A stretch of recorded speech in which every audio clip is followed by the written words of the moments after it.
Olá, gente, tudo bem? Bem-vindos aí, né, ao nosso Conexões Ribeirão Preto. Nosso encontro aí toda semana aqui na TV Tati, né? Sempre com uma entrevista sensacional e hoje falando de cultura, falando de história, falando de literatura, né?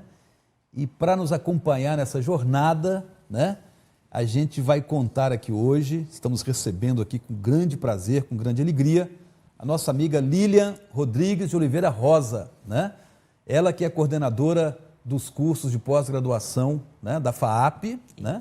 E presidente do Instituto Paulista de Cidades Criativas e Identidades Culturais aqui de Ribeirão Preto, né? Lilian, olá querida, bem-vinda. Muito obrigada pelo convite, Lages. É um prazer estar aqui com você, velho amigo. Vamos aí de novo, né? Tricotar um pouquinho aqui, né? Só no crochê. No crochê aí das pesquisas, das publicações, das investigações, né? É muito bom estar com você hoje aqui, né? Para a gente falar daquilo que a gente gosta de falar, né? O que a gente ama, gosta, sem tudo. dúvida nenhuma, né?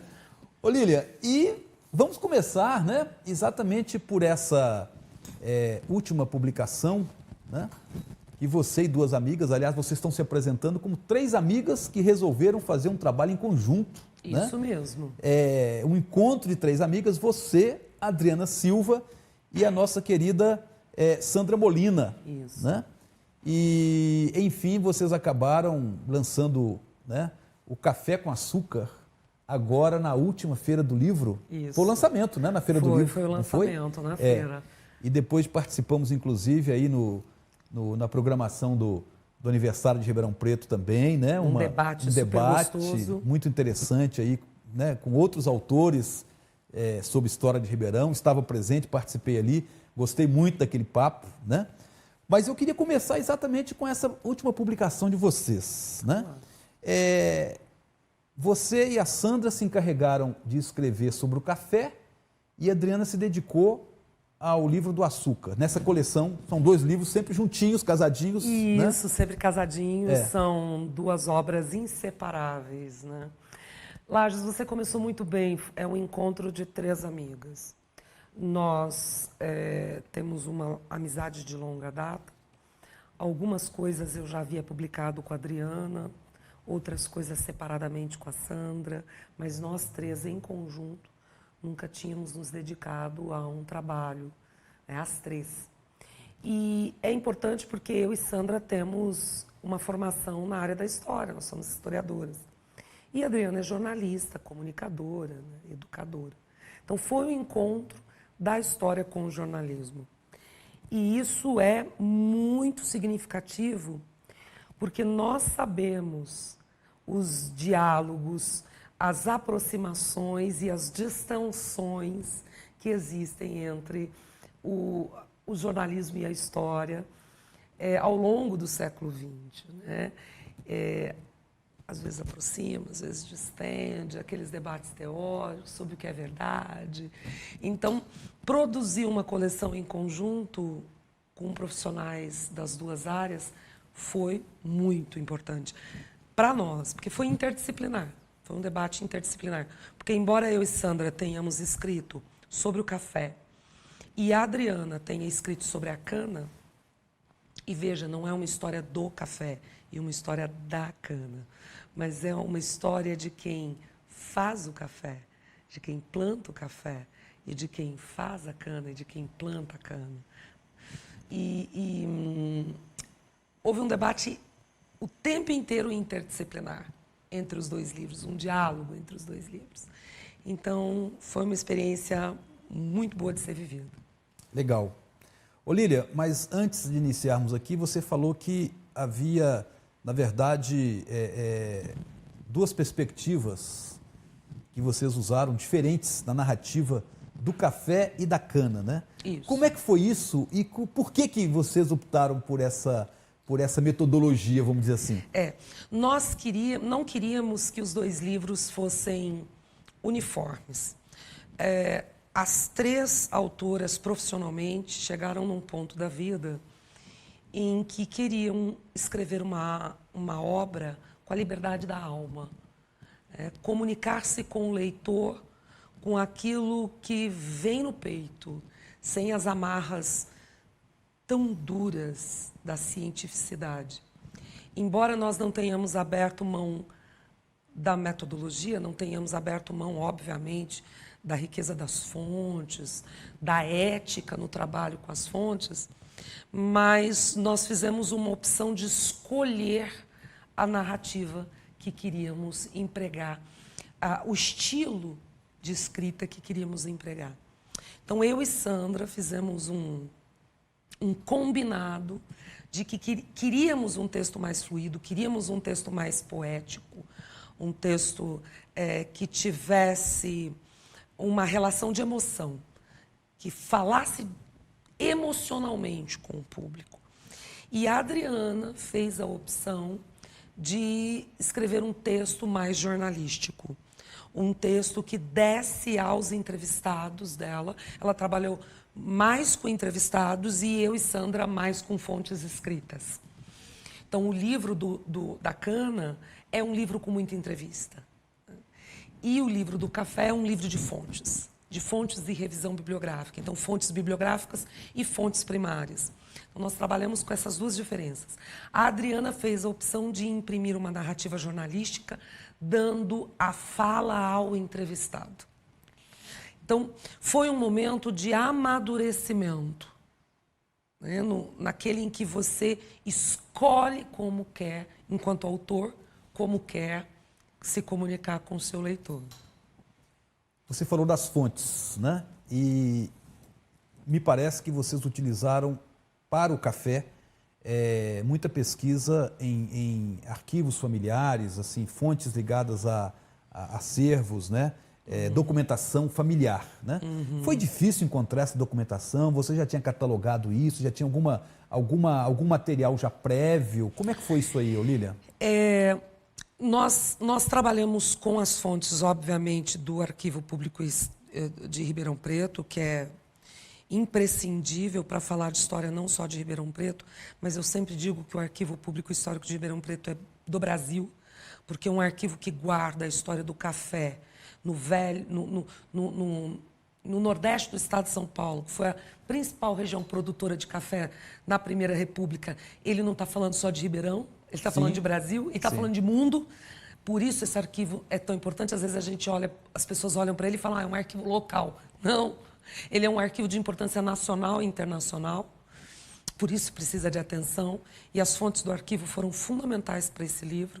Sem elas a gente não teria conseguido. E o próprio arquivo guarda muitas fontes primárias de fundos pessoais, né? Além dele, nós trabalhamos com os arquivos do Quinzinho da Cunha, do Coronel Quinzinho da Cunha. Nós fizemos contato com a família, que agora toma conta, enfim, da Fazenda Boa Vista, que era de onde o coronel cuidava do seu império e fazia política café com leite, de onde ele ajudou a eleger o Washington Luiz, vamos combinar, né? Todo esse processo, porque a gente costumava dizer que os políticos iam até a fazenda, ele não vinha. Quando os políticos iam visitar Ribeirão Preto, não era aquele que vinha, eram eles que iam, né? Essa coisa do coronel. E foi aberto, e a família tem um arquivo inestimável. Inestimável. O Quinzinho deixou um arquivo organizado. São cartas, bilhetes. Cartas, bilhetes, livros, livros de registro. Então, é uma riqueza. Isso, né? Está sob os cuidados ainda da família. Da família. Está sob os cuidados da família. A família guarda com todo carinho. Assim, ficou muito tempo guardado, porque nesse processo de transferência foi para o grupo de herdeiros, mas os herdeiros agora estão assim, tomando o maior cuidado com essa documentação, porque é uma documentação que conta a história de São Paulo, que conta a história do Brasil. Então, eles pretendem conservar, organizar tudo. E deram acesso a gente, aos pesquisadores. Eu e Sandra e Adriana estivemos lá e pudemos pesquisar essa documentação. E é uma documentação muito rica sobre a Primeira República, porque é o Quinzinho trocando cartas com políticos nacionais, né? É o Quinzinho trocando cartas com o Schmitt, é o Quinzinho se relacionando politicamente. Então, tem várias possibilidades. A gente usou uma centésima parte, você não tem noção, uma pequenina parte do que poderia. Mas essa documentação, poxa, dá 10 doutorados. Posso dizer, então, que é provável, né, aí para frente, que você tenha aí, né, dentro dos seus projetos, do IPSIC, né, uma obra específica do Quinzinho ou não? Porque fonte tem, documentação tem. Fonte tem, material tem. Agora também respeitar o tempo da família, né? Ver o que a família deseja, se a família deseja, porque é um arquivo privado e a família quer esse tempo para ela para organizar. Porque está meio desorganizada aquela coisa de arquivo familiar, né? Sim. Mas se não tem projeto, tem vontade. Vontade, com certeza. Bastante, né? Com certeza. Bastante. Ô, Lília, é importante mesmo essa documentação familiar, assim, eu queria que você ressaltasse um pouco, né? Porque, às vezes, na academia principalmente, a gente vê muito a pesquisa em outras fontes diferentes, tipo inventários, tipo documentação paroquial, cartorial, né? E o acervo familiar, geralmente, até talvez pela dificuldade de acesso, né, acaba sendo um problema para o pesquisador. Sim. E você acha que é importante, é necessário que esses arquivos particulares também sejam abertos e disponíveis para pesquisa? Extremamente, extremamente, Lages. Para pensar, até um tempo atrás, os historiadores, até algumas décadas atrás, os historiadores eram muito rígidos no que significa a fonte. E as fontes eram sempre as fontes oficiais. Né? Cartório, igreja. De um tempo para cá, a metodologia da história mudou. E os historiadores estão abertos às novas fontes, porque, afinal, a vida das pessoas comuns é que faz a história. Então, às vezes, uma carta de amor, que antes era desconsiderada por um historiador como fonte, ela pode dizer tanto das relações entre as pessoas, ela pode dizer tanto das formas de se comunicar, e está lá no arquivo pessoal. Então, sim, muitas vezes as pessoas nem acreditam que o que ela tem é importante, mas com certeza. Ô, Lília, vamos dar um intervalinho rápido aqui, né? E daqui a pouco a gente já volta para continuar essa conversa. Fechado. Né? Entrando mais a fundo aí no Café com Açúcar, particularmente no café. Fechadíssimo. Tá bom?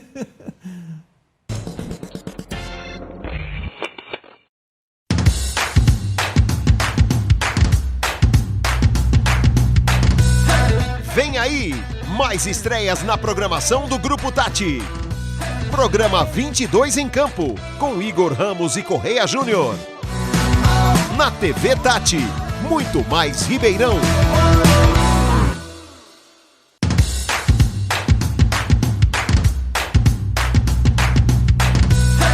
Vem aí, mais estreias na programação do Grupo Tati.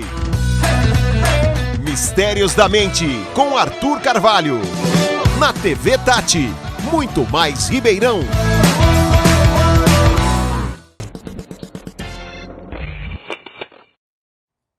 Retornando aqui agora, então, ao Café com Açúcar, entrevistando, né, a nossa querida Lília Rosa, né, autora, junto com a Sandra Molina e com a Adriana Silva, da última obra que essas três amigas lançaram em conjunto, que foi o Café com Açúcar, né? Isso.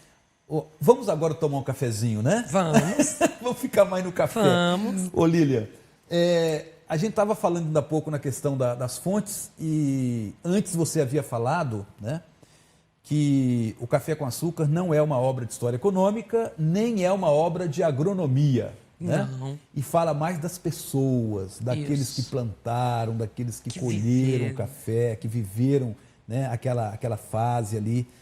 tão importante para a história, por exemplo, de Ribeirão Preto e sua região. Né? Ô Lília, falando desses atores, né? O café aqui em Ribeirão Preto, na região, começa com os escravos, depois tem uma grande contribuição aí na mão de obra dos imigrantes, né? Vocês entraram a fundo nessa questão também da escravidão e do imigrante? Como é que foi? Uma das coisas mais interessantes dessa obra, Lages, é uma obra para emocionar. E não dá para emocionar sem falar de gente. É gente que faz as coisas, né? É gente que está à frente das instituições, é gente que planta café, é gente que planta cana, é gente que constrói prédios. Então, nós quisemos colocar o homem em primeiro lugar.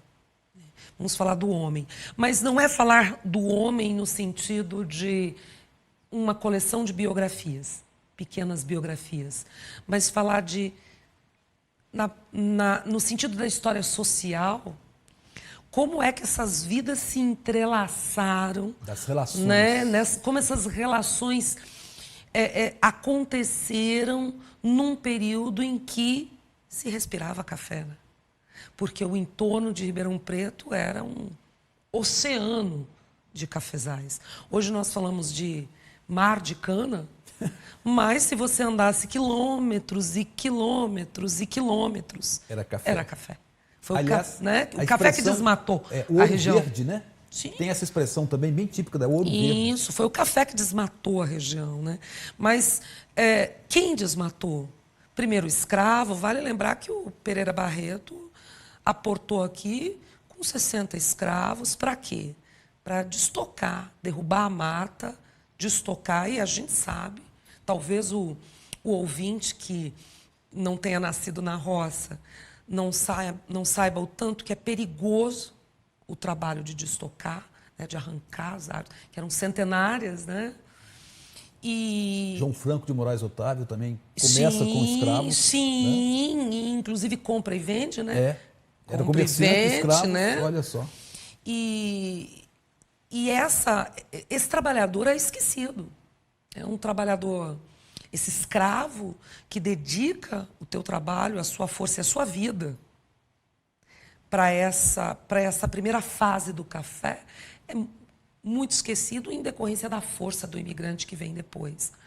Mas o café começa com o escravizado, com aquele que vem com o tráfico interprovincial, né? Aquele que vem de outras províncias para aqui abrir essas terras para plantar café. E, nesse sentido, eu fiquei muito confortável, porque a minha parceira de escrita aqui é a Sandra Rita Molina. Ela é uma especialista em escravidão. Né? O doutorado dela, aliás, o mestrado e o doutorado foi sobre escravidão. Ela se dedicou a estudar escravos.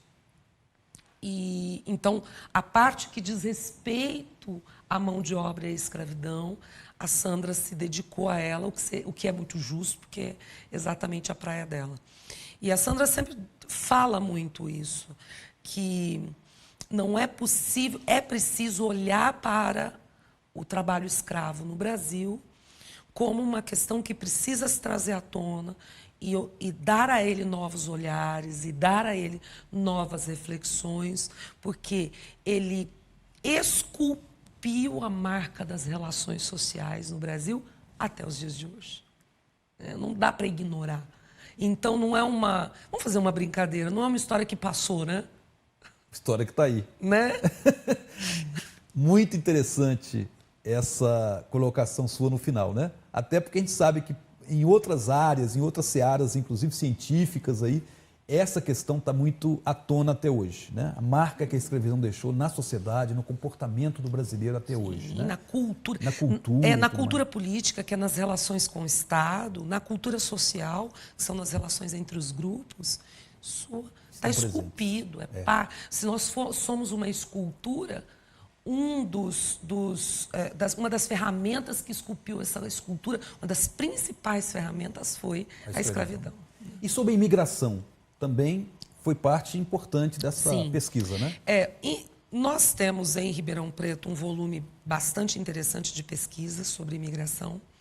Te confesso que essa foi a parte que nos deu menos trabalho em termos de pesquisa, porque nós temos uma massa crítica já bastante consolidada aqui sobre imigração. Muito bom. Com pesquisas muito boas, muito relevantes para o conhecimento do campo.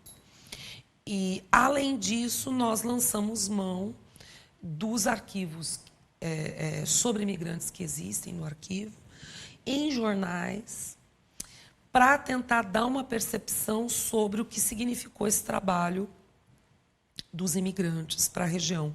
Mas é interessante que o que nós quisemos fazer, Lages, principalmente nessa questão da mão de obra, foi inserir a mão de obra da localidade, escrava e imigrante, num contexto nacional e internacional. Esse é um perfil do livro do café. Ele o tempo inteiro contextualiza e trabalha a história de Ribeirão Preto como parte de uma questão mais global, que não pode ser compreendida a localidade pela localidade. Nós fazemos um olhar da localidade para o global, ao invés do global para a localidade. Mas não é possível fazer Ribeirão por Ribeirão. Em particular nessa questão da mão de obra, que nós sabemos bem o que significou a escravidão, não só para Ribeirão, mas para o Brasil e para o mundo, como a imigração também. Então, nós tentamos fazer um trabalho de inserção dessa história local num contexto mais amplo. Exato. Ô Lília, e o café e política? Eu imagino que isso aí foi talvez uma relação privilegiada nessa pesquisa e nessa publicação, né? Porque o café sustentou, na verdade, a política do café com leite. Você bem disse aí que o coronel Quinzinho da Cunha, lá da Fazenda Boa Vista, recebia lá os políticos aí que vinham pedir voto, que vinham aí fazer acordos de apoio eleitoral, etc., né? Foi importante essa parte da política. Foi. O que, na verdade, Lages, é muito difícil separar café de política, né? É muito difícil separar o café na Primeira República de política, né? Porque o café é o sustentáculo, o café enquanto poder econômico, mas não só como poder econômico, mas como um complexo cafeiro que reúne relações sociais, relações políticas, relações econômicas dentro desse complexo, onde o que é público e é privado se misturam. Numa fase em que o Estado tem pouca intervenção, tanto na vida social, nas relações sociais, quanto as políticas públicas são praticamente inexistentes. E nesse vácuo de não intervenção do Estado, de não ter políticas públicas construídas, por exemplo, políticas públicas de saúde, políticas públicas de trabalho, sociais, as políticas públicas educacionais começavam a ser desenhadas, né? O ensino público e gratuito estava aí, mas vamos combinar... Muito incipiente ainda também. Isso, que estava muito mais para o papel do que para a prática do dia a dia. Porque se tinha um ensino público e gratuito, mas não se entendia muito bem ainda, afinal, todo mundo agora vai ter escola gratuita, não se entendia muito bem isso. Então, era um momento em que os coronéis, e a gente explica um pouco isso, porque as pessoas sabem muito pouco o que são esses coronéis. Esses coronéis, eles agiam, eram agentes, né, dessas intervenções. Então, construir uma rua, constrói um teatro, um esgoto, uma coisa. Tinha o papel fundamental do dedo deles. Porque é o que a gente chama em cultura política de cultura do clientelismo e a cultura política do mandonismo. Mandonismo manda quem pode, obedece quem tem juízo. Eu faço, mas tem que me obedecer, né? E a cultura política do clientelismo. Eu faço para você, mas você tem que fazer para mim. Né? Troca. Barganha política. E aí, eu estava até recentemente jantando com uns amigos e eu gosto de ser historiadora, porque historiador vê as coisas num arco de tempo. Historiador é chato, né? Ele vê as coisas num arco de tempo muito amplo. Aí, às vezes, as pessoas dizem assim, porque o problema é tal coisa. Aí você olha para aquilo com uma preguiça, porque você já sabe que aquilo é uma coisa que está num arco de tempo tão longo. Que já veio de longa data, que tem outras repercussões, enfim, que tá passa por outros meandros. Que né? te dá até uma preguiça de discutir, né? Porque você fala, não é tão assim, não. E quando a gente fala nesse toma lá da cá, nessa troca de favores, que em história política nós chamamos de cultura política do clientelismo, isso vem desde a colônia. A gente traz isso desde... Não é nem da colônia, isso vem de Portugal. Olha que coisa. Vem de longe. Então vamos uma herança. Não, né? então também não vai acabar amanhã, né? Não, isso tem... Não vai acabar amanhã. Perdura, né? E isso tem um capítulo em especial que chama Sob o Fio do Bigode do Coronel, que discute exatamente isso. Esses coronéis, que eram coronéis da Guarda Nacional, não é um título inventado, né? Eles eram coronéis da Guarda Nacional. E vinha desde a época da regência, lá do Império. Exatamente. Né? Olha, pelo menos um século antes. Olha como aí, é que a coisa vai herdando. É. Sob o fio do bigode deles, que é a coisa do trato no bigode, as coisas aconteciam embaixo do seu mando, né? Ou embaixo da sua influência.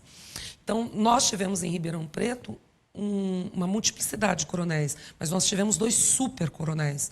Em história política, nós chamamos de super-coronéis, que são aqueles que ou detêm um grande poder econômico ou detêm um grande poder político. Qual é o grande poder político? Capacidade de arregimentar um grande volume de votos, que era o caso do Quinzinho. Sem dúvida. Né? O Quinzinho tinha uma facilidade de arregimentar um volume enorme de votos. Enquanto o Francisco Schmidt, detinha um poder econômico enorme, que dava a ele condições de fazer, inclusive, oposição ao Quinzinho, muitas vezes, né? Lilian, o livro, né? Vamos apresentar aqui os telespectadores, né? Não podemos terminar sem apresentar, né? E esse é seu, né, Lange? Esse é meu? Opa! Agradeço, hein? Esse é Mando seu. um grande beijo lá para Adriana, para Sandra. Mando tá? sim. Então são, né? Café com açúcar. Então, Isso. 2 volumes, Isso. né? Nós temos aqui o livro do café. Isso. Né?